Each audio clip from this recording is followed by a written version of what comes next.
अस्सलाम वालेकुम नाजरीन, मेरा नाम मियाँ इम्तियाज़ है और आप देख रहे हैं पाकिस्तान खबर डिजिटल। नाजरीन, पाकिस्तान तहरीक इंसाफ के ऊपर सख्त वक्त एक बार फिर शुरू हो गया है। वैसे तो सख्ती उनकी कभी थमी ही नहीं थी, लेकिन इस्लामाबाद जलसे के बाद कानून नाफिज करने वाले इदारे हरकत में आ गए हैं। पाकिस्तान तहरीक इंसाफ के जो चेयरमैन हैं बैरिस्टर गोहर, उनको गिरफ़्तार कर लिया गया है पार्लियामेंट हाउस के बाहर से, और साथ ही साथ पाकिस्तान तहरीक इंसाफ के रहनुमा शेर अफजल मरवत को भी जो है वो गिरफ़्तार किया गया है। साथ ही साथ मारूफ कानूनदान शुएब शाहीन को भी जो है वो पुलिस ने अपने हिरासत में ले लिया है। इस्लामाबाद पुलिस ने इस्लामाबाद को पूरे हसार में ले रखा है और बहुत सारी बड़ी बड़ी गिरफ़्तारियाँ जो हैं वो अमल में आने वाली हैं। अगले चंद घंटों में आप देखेंगे कि दर्जनों पाकिस्तान तहरीक इंसाफ के जो रहनुमा और कारकुनान हैं वो गिरफ़्तार हो जाएंगे। इसमें ना सिर्फ पाकिस्तान भर से जो ताल्लुक़ रखने वाले पाकिस्तान तहरीक इंसाफ के जो कायदीन और कारकुनान हैं वो गिरफ़्तार होंगे, और साथ ही साथ पंजाब की जो लीडरशिप है उसके ऊपर ख़ुसूसी जो है वो नज़र रखी गई है। उनकी जो नकलो हरकत है उसको मॉनिटर किया जा रहा है और पंजाब से भी बड़ी गिरफ़्तारियाँ जो हैं वो सामने आने का इम्कान है।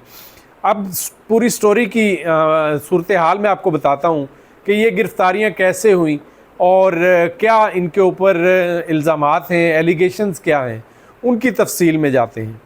आज चूँकि कौमी असम्बली का इजलास चल रहा था, तो इजलास के बाद जैसे ही पाकिस्तान तहरीक इंसाफ के जो कायदीन हैं, जो अरकान कौमी असम्बली हैं, वो बाहर आए तो पुलिस की एक भारी नफरी बाहर मौजूद थी।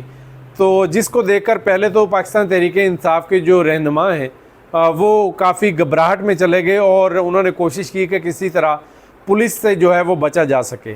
लेकिन पुलिस तो मुकम्मल तैयारी के साथ आई थी। पुलिस की गिरफ्त से कैसे बचा जा सकता था? तो बैरिस्टर गोहर को सबसे पहले जो है वो गिरफ़्तार किया गया, फिर शेर अफजल मरवत को जो है वो गिरफ़्तार किया गया, और शेर अफजल मरवत की जो गिरफ़्तारी है वो बड़ी ड्रामाई अंदाज में हुई है। जब जो शेर अफजल मरवत हैं वो बाहर आते हैं तो वो देखते हैं कि एकदम पुलिस की भारी नफरी मौजूद है, तो वो कोशिश करते हैं कि किसी तरह जो है वो पुलिस से बचा जा सके, लेकिन वो महफूज नहीं रहते। पुलिस का आमना सामना हो जाता है। तो शेर अफजल मरवत हैं उनके साथ आपको पता है कि बहुत ज़्यादा तादाद में उनके रफ़का, उनके साथी मौजूद होते हैं। तो पुलिस और उनके जो साथी हैं उनके दरमियान मुज़ाहमत होती है।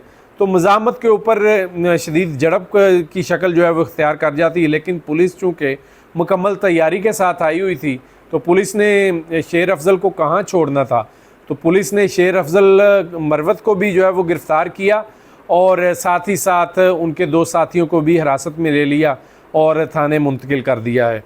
अब ये तीन बड़े रहनुमा पाकिस्तान तहरीक इंसाफ के जो हैं वो गिरफ़्तार हैं। इसके साथ साथ शेख वकास अकरम जो हैं वो भी बड़े रहनुमा हैं, पंजाब से उनका ताल्लुक़ है। उनकी गिरफ़्तारी के लिए भी कोशिश की गई, लेकिन वो अभी तक पार्लियामेंट से जो है वो बाहर नहीं आए। जैसे ही वो बाहर आएंगे तो उनको गिरफ़्तार कर लिया जाएगा।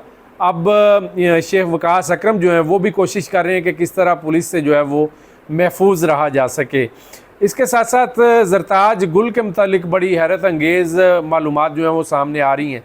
ज़रताज गुल बड़े ड्रामाई अंदाज में अपने आप को फ़रार करने में कामयाब हो गई हैं, यानी अपने आप को महफूज कर लिया उन्होंने।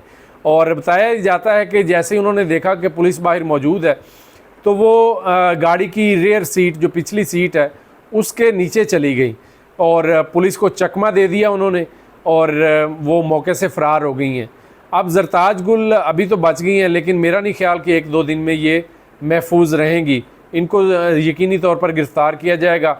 और साथ ही साथ वो जो एक्टिविस्ट हैं पाकिस्तान तहरीक इंसाफ के, जो जलसे में शरीक थे, उनको भी गिरफ़्तार किया जाएगा। अब आ जाते हैं इस बात के ऊपर कि इनकी गिरफ़्तारियाँ क्यों हुई हैं। वैसे तो बहुत सारे मुकदमात ऐसे हैं जिनकी कोई वजूहात जो हैं वो सामने नहीं आती, बाद में पता चलता है। जब गिरफ़्तार किया जाता है तो उसके बाद पता चलता है कि किस मुकदमे के अंदर, कौन से पुराने मुकदमे के अंदर इनकी गिरफ़्तारी डाली गई है और इनको गिरफ़्तार किया गया है। लेकिन अब जो गिरफ़्तारियाँ हो रही हैं, ये बिल्कुल गुज़श्ता रोज़ होने वाले पाकिस्तान तहरीक इंसाफ के जो जलसा है उसमें बहुत सारी वायलेशंस सामने आई हैं। जिस तरह के शाम 7 बजे से पहले जलसागाह को क्लियर करना था, जलसा ख़त्म करना था, लेकिन जलसा ख़त्म नहीं हुआ। तो इसके ऊपर गिरफ्तारियां हो रही हैं। और साथ ही साथ पाकिस्तान तहरीक इंसाफ के जो कायदीन हैं उनकी जो तकारीर हैं, उनके जो बयानात हैं, उनको बुनियाद बनाकर जो है वो गिरफ्तारियां की जा रही हैं। तो अब मैं आपको बताता चलता हूं कि ये सिर्फ 3 गिरफ्तारियां नहीं बल्कि बहुत सारी गिरफ्तारियां हो चुकी हैं और दर्जनों मज़ीद होंगी। अपने मेज़बान मियाँ इम्तियाज़ को इजाज़त दीजिए। अल्लाह निगहबान।